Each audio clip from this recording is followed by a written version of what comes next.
In 2019, Viacom and CBS merged to create a new media conglomerate called ViacomCBS. It eventually changed its name to Paramount Global. Combining the two companies would bring CBS television channels, the Paramount Film Studios, and a whole host of cable channels like Comedy Central and Nickelodeon under one roof. The combined company would be one of the largest media companies in the US, giving it the scale to compete in the streaming market. This culminated with their streaming service Paramount Plus, which they hoped would rival the likes of Netflix and Disney Plus. So far, things have not been working out for Paramount. Their streaming service is subscale and losing money. Their traditional linear TV business is a melting ice cube due to cord cutting. Aside from a brief spike in 2021 due to the Archegos manipulation, Paramount's share price has been on a consistent downtrend since the merger was completed. Investors are beginning to doubt whether Paramount is viable as a standalone company. In April of this year, it was reported that Paramount was exploring a merger with a film studio called SkyDance.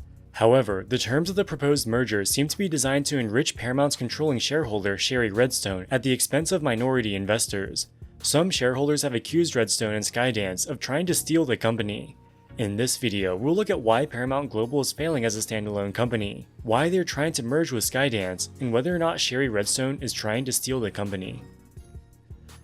To understand what's going on at Paramount, we need to understand its parent company, National Amusements. National Amusements is a movie theater chain founded all the way back in 1936 by Michael Redstone. When Michael Redstone retired, his son Sumner Redstone took over. By the 1980s, cable television was rapidly expanding. Sumner Redstone viewed this as a competitive threat to the movie theater business. If people could watch TV in their homes, there was less reason to go to the cinema. In an effort to diversify, he started acquiring a large number of media companies, including Viacom in 1987, Paramount Pictures in 1998, and CBS in 2000. With these acquisitions, National Amusements became a powerhouse in cable television, broadcast television, and movies. In 2005, Sumner Redstone decided to split Viacom and CBS into two independent companies. Viacom owned cable channels including Comedy Central, Nickelodeon, and the Paramount Film Studio. CBS had mostly broadcast news and sports channels. Because Viacom and CBS produced different types of content and distributed it in different ways, Redstone thought that they could be managed better as independent companies. Both Viacom and CBS were created over the years by acquiring a large number of smaller media companies. These acquisitions had diluted National Amusements' ownership stake down to about 10%. However, both companies had dual share class structures with voting Class A shares and non-voting Class B shares. While National Amusements only owned 10% of the total shares, they owned roughly 80% of the voting shares, giving them complete voting control.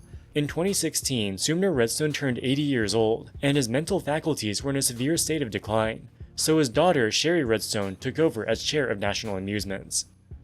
By this time, Viacom had been underperforming. Their channels like Comedy Central and Nickelodeon were experiencing viewership declines thanks to cord cutting and competition from Netflix.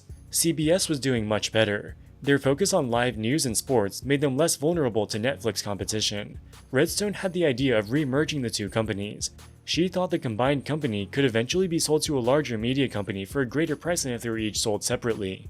In 2016 and 2018, Redstone tried to merge the two companies, but in both cases, this was rejected by CBS's board of directors.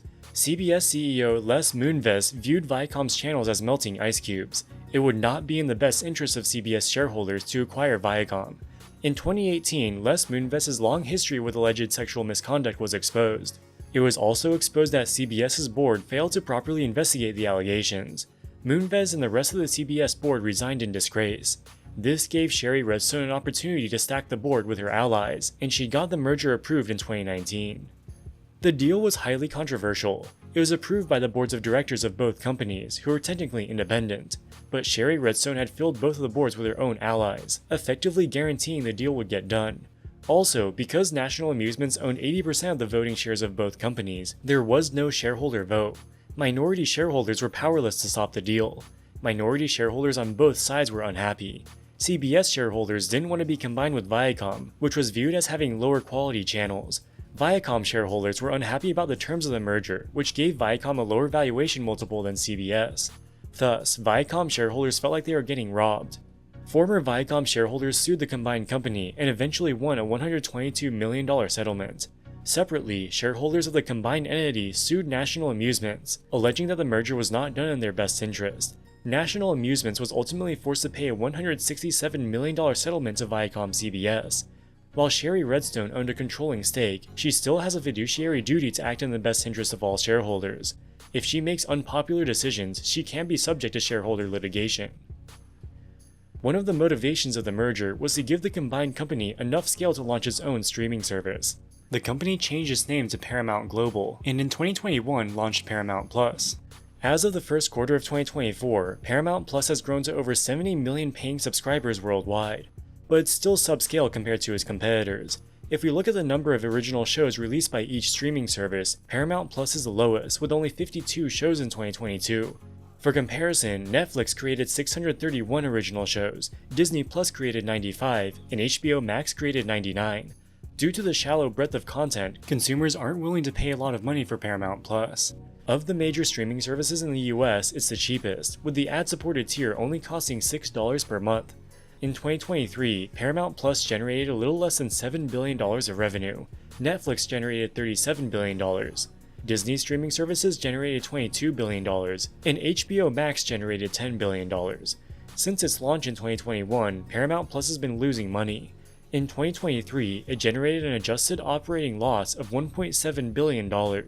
At the same time, Paramount's linear television business has been declining due to industry-wide cord-cutting trends. Most industry analysts view Paramount Plus as a subscale streaming platform that is unlikely to be viable as a standalone service. When the two companies merged in 2019, their combined market cap was roughly $40 billion.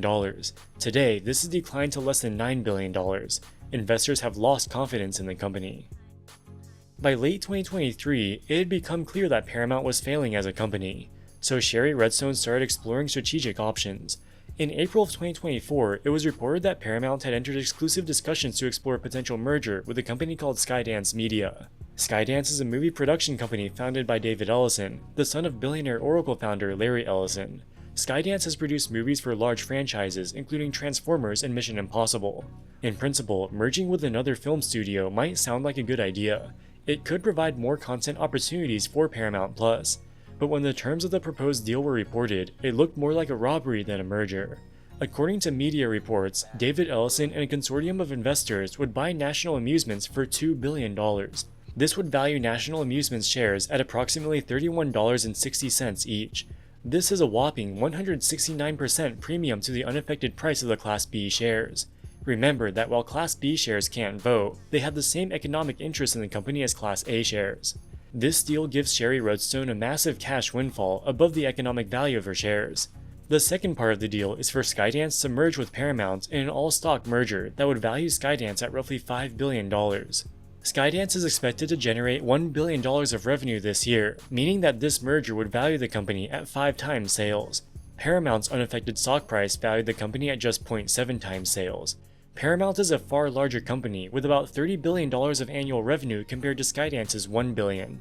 Yet this merger would give SkyDance shareholders 40% of the combined company. SkyDance was proposing to pay Sherry Redstone a massive premium to get her voting shares.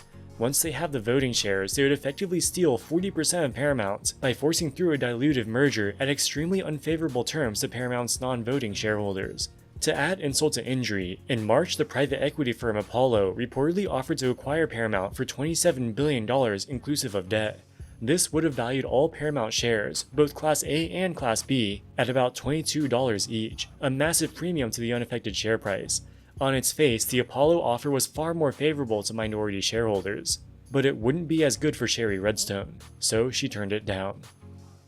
Paramount's non-voting shareholders were outraged, accusing Redstone of trying to enrich herself at the expense of non-voting shareholders. They threatened to file lawsuits against her if she tries to move forward with the merger. The original SkyDance proposal was so outrageous and such a blatant robbery that it would likely be struck down by the courts. In early May, Apollo reportedly came back with a $26 billion bid. This time, they'd be partnering with Sony to jointly acquire Paramount. This bid would provide a massive premium to non-voting shareholders. However, it is believed that Sherry Redstone will again reject this offer, as it fails to give her a premium for her voting shares. Overall, it's looking increasingly unlikely that a deal will get done. Apparently, Sherry Redstone will only accept a deal that gives her voting shares a massive premium, but this all but guarantees lawsuits from non-voting shareholders. The threat of shareholder lawsuits could prevent any deal from getting done. If Paramount can't be sold, it will continue to languish, with its linear television business declining and its subscale streaming platform losing money. Sherry Redstone's leadership has been nothing short of a disaster. Since she forced through the ViacomCBS merger in 2019, the combined company's share price has declined by 3/4, destroying close to $30 billion of value. The story of Paramount serves as a textbook example of how unequal share class structures can lead to poor corporate governance and value destruction. With Redstone owning 80% of the voting shares but only 10% of the economic interest, her motivations are in many ways not aligned with non-voting shareholders. This has led to an unending saga of controversies, lawsuits, and decision-making paralysis, making it all but impossible for the company to navigate the rapidly changing media landscape. Alright guys, that wraps it up for this video. What do you think about Paramount and Sherry Redstone? Let us know in the comments section below. As always, thank you so much for watching and we'll see you in the next one. Wall Street Millennial, signing out.